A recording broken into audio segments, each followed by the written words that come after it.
اس وقت میں سب جان نہیں ہو سکتا. قرآن پاک صحیح پڑھنا فرض ہے. ابھی اس قطر اور مسقط کے سفر میں 4-5 خواتین نے، ویسے تو کئی نے چھوڑا ڈیجیٹل کو، لیکن 4-5 خواتین نے ڈیجیٹل چھوڑ دیا. صرف بتا رہا ہوں 2-3 خواتین کی بات بتا رہا ہوں. ان کے بیٹوں نے بتایا کہ 18 سال سے میری والدہ اس میں تھی ڈیجیٹل پر، کیا بولتے ہیں اسمارٹ فون پر، اینڈرائڈ یا جو بھی، کہ میری والدہ نے ایک کتاب پچھلی بار میں تقسیم کی تھی جب بیٹا مفتی فرحان آیا تھا، ابھی بھی تقسیم ہوگی انشاءاللہ اسمارٹ فون میں. جیسے ہی گاڑی پہنچے گی آپ لوگ منگا لینا جلدی، خواتین نے بھجوانا. کہ میری والدہ نے اسمارٹ فون بیچ دیا 40,000 میں. ٹھیک سنیں، کہ جس دن بیچا اس دن سے تہجد نماز پڑھ رہی ہے اور 2 پارے تلاوت کر رہی ہے. ابھی ہمارے دوست کی بٹیا نے کم عمر میں 12 پارے حفظ کیے 4 مہینوں میں. سوال آپ سے یہ ہے کہ ڈیجیٹل ویڈیو گیم اور کارٹون اور یہ کیا پب جی ٹھپ جی ارتغل بیرجائی اڑیانی فاشی، یہ ایک پارا بھی حفظ کر سکتے تھے؟ اے میرے حافظوں دوستوں، اے میرے علماء دوستوں، طلباء دوستوں، علم کے لیے، سیکھنے کے لیے، پڑھنے کے لیے اور حافظ بننے کے لیے یکسوئی چاہیے یا نہیں چاہیے؟ آپ مجھے بتاؤ، ویڈیو گیم میں، کارٹون میں، فلموں کے اندر یکسوئی کہاں؟ مطالعے کے لیے یکسوئی، تکرار کے لیے یکسوئی، استاد کا سبق سننے کے لیے یکسوئی، اس میں یکسوئی کہاں ہے؟ یکسوئی کہاں ہے اس کے اندر؟ سنو پاک جی کا عذاب. میرے پاس ایک دوست ہے، انہوں نے بتایا کہ پیسے چوری والد صاحب سے کر کے اسمارٹ فون لے لیا اور پاک جی دیکھ رہا ہے سارا دن ساری رات پاک جی میں لگا ہوا ہے. پھر گھر کے اندر ہی گندی فلم لگائی تو والد صاحب نے ڈانٹ دیا. سننا ہے ذرا، سننا. یہ میں اخبار نہیں پڑھتا، نہ کوئی ڈائجسٹ، نہ میرے پاس کوئی واٹس ایپ یا واٹس ڈاؤن کچھ نہیں ہے. یہ فیس سے ای میل اور خطوں کے ذریعے پتا چلتا ہے یا کوئی آ گیا. دوسرے دن بھائی صاحب نے، بیٹے نے گن لے کر بہن کے پاس گیا اور بات کے لیے کہتا بڈھے کو سمجھا، زیادہ ٹل نہ کر. اس کی بیوی ماں کے لیے کہہ رہا بیوی اس کے ایک بلٹ ماروں گا، بڈھے سے کہے اپنی بیوی کو بیوہ نہ کر، ماں کے لیے کہہ رہا ہے.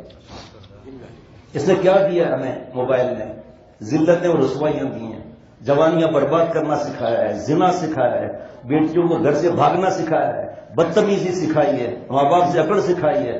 کون ہے رات دن لگنے والا جو ماں کے پیر دبائے؟ کون ہے جو بابا کے پیر میں فٹس پڑ رہے ہیں وہ دبائے؟ بس لڑکیاں لڑکے سائیدات جاگنا ادھر ادھر ان چیزوں میں لگا ہوا ہے. میں تو خیر قرآن پاک حدیث پاک سے آگے عرض کروں گا، ابھی تو صرف چیز بتا رہا ہوں، میں موبائل کے بارے میں بتا رہا تھا. تو متقی جس کو اللہ والا بننا شبہ گناہ سے بھی بچے گا. اس میں تو شبہ گناہ ہے. جیسے ہمارے دوست بیٹھے ہوئے ہیں، یہ اب کوئی نیا آگے بیچ میں بیٹھا پیچھے دیکھ رہا ہے لوگ کھڑے ہوئے ہیں، موبائل نکالی، یہاں کی بات نہیں بتا رہا تھی، جنرل بات بتا رہا ہوں، یہاں کی بات ایسے نکال کے موبائل ایسے تصویر بنا رہا ہے. کوئی فرض واجب ہے ایسا؟ اللہ. پھر وفاق المدارس کا اعلان بار بار، مساجد، مدارس، دینی اجتماعات اور حرمین شریفین کو اس لعنت سے پاک کریں، اس لعنت سے پاک کریں اسے. ابھی پچھلے عمرے کے سفر میں ہمارے دوست کے آگے ایک صاحب جا رہے تھے صلاۃ و سلام پیش کرنے، اوپر آپ صلی اللہ علیہ وسلم ادب کی آیت لکھی ہوئی ہے، ایک ہاتھ میں جوتا ایک ہاتھ میں اسمارٹ فون. ہمارے دوست کے سامنے نظر پڑ گئی، اس نے بٹن دبایا، بیوی یا بیٹی کسی کی تصویر آ گئی. آپ صلی اللہ علیہ وسلم کے سامنے سے عورتیں نہیں گزرتی، پیچھے ہوتی ہیں اور تصویر لے کر بیوی کو یا بیٹی کہہ رہے ہیں صلاۃ و سلام پیش کرو، صلاۃ و سلام پیش کرو. یہ عادت ہے ہم لوگوں کی، اللہ معاف فرمائے. اتنا تصویر کو اتنا ایسا کر دیا ہے جیسے اللہ معاف فرمائے. میں ارطغرل ڈرامے والے مجھ سے پوچھیں کس طرح ڈرامہ بنا ہے، میں بتاتا ہوں ڈرامہ کس طرح بنا ہے. 100 بڈھیاں ہوں، بال بڈھے گدے کے دم ہوں، گال پچکے ہوئے ہوں، منہ سے بتی سی باہر ہو، آنکھ سے کیچڑ بہ رہا ہو، منہ سے راڑ ٹپک رہی ہو، ناک پکوڑے جیسی ہو اور دانت باہر میں نہ منہ ایسے کر رہی ہو اور کر رہی ہو آئی لو یو. دت کتنا ہو رہا ہے آئی لو یو. کوئی دیکھے گا ڈرامہ؟ یہ ساتھ میں 100 بڈھے بھی ہوں، ہاتھ میں گٹھیا بھی ہو اور گردن بھی ایسے ایسے ہل رہی ہے. ارے تو گردن ہلنی ہے جناب. دادا کہے گا آؤ نا آؤ نا، دادی کہے گی نا نا، مان کا کراؤ، دادا کلٹی دادی کلٹی. یہ ڈرامہ کیوں نہیں بناتے؟ اس کا مطلب لوگ آنکھوں کے زنا کے لیے دیکھتے ہیں. ہم سے پوچھو 80 سال کا بوڑھا رو رو کے کہہ رہا ہے کہ میں گندی فلمیں دیکھتا ہوں.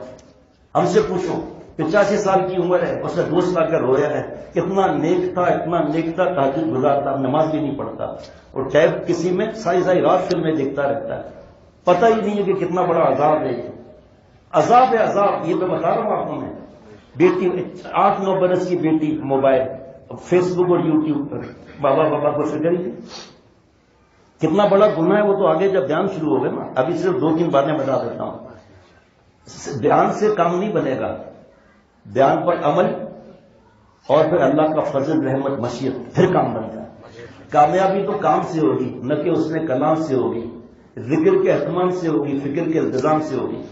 جی اور سنیے کہ میں بیٹھا ہوں، آپ بیٹھے، اللہ نے میں بٹھایا ہے، آپ اور ہم نہیں آئے. ہم سب کہہ سکتے ہیں کہ آیا نہیں، لایا گیا ہوں، محبت دے کے تڑپایا گیا. سمجھتا اللہ کا کہ محبت نہیں سمجھایا گیا ہوں. نیت سے بیٹھنا ہے کہ ہم نے عمل کرنا ہے. کون سا عمل کرنا ہے؟ صحابہ رضوان علیہ مجمعین نے جو کہا، اللہ نے قرآن کا جز بنا دیا، سمعنا واطعنا، سن لیا عمل کریں گے، سن لیا عمل کریں گے. آگے سنو نا، کفار نے بھی سمعنا کہا تھا، سمعنا واطعنا، سن لیا عمل نہیں کریں گے. واہ میرے شیخ، واہ میرے شیخ. فرمایا دیکھو کیا سبق ملا. اس سے معلوم ہوا صرف سمعنا سے کام نہیں بنے گا، ساتھ اٹھانا بھی چاہیے، ساتھ اٹھانا بھی چاہیے. اور فرمایا، غور سے سننا ہے میرے دوست، فرمایا کہ صرف محبت سے کام نہیں چلتا، اطاعت بھی چاہیے. ابو طالب کو کتنی محبت تھی، اطاعت کہاں ہے؟ آپ بتاؤ کہ ایسا مسلمان آپ نے دیکھا ہے جو شرابی، زانیوں اور اس کو اللہ سے اور آپ صلی اللہ علیہ وسلم سے محبت نہ، ایسا دیکھا ہے کوئی؟ ہم نے تو نہیں دیکھا، نہ سنا. اتنا بتا دیتا ہوں، لندن کے شراب خانے میں ایک شرابی شراب پی رہا تھا، شیشے کی ٹیبل برابر میں انگریز بیٹھے ہوئے تھے، کسی نے آپ صلی اللہ علیہ وسلم کے لیے کچھ کہہ دیا، اور شرابی شراب کے نشے میں اتنا زور سے ہاتھ مارا کہ شیشے کی ٹیبل ٹوٹ گئی اور ہاتھ خون خون ہو گئے. ان پہ حملہ کر دیا. ایک ہی تو سہارا ہے آپ صلی اللہ علیہ وسلم شفاعت کا. اگرچہ میں گندا ہوں، سڑا ہوا ہوں، شرابی ہوں، لیکن اپنے محبوب صلی اللہ علیہ وسلم سے محبت کرتا ہوں، میں بے غیرت نہیں ہوں. کیا ہمارے اللہ کو یہ عطا پسند آ گئے؟ کسی کو کیسے حقیر سمجھ سکتے ہیں؟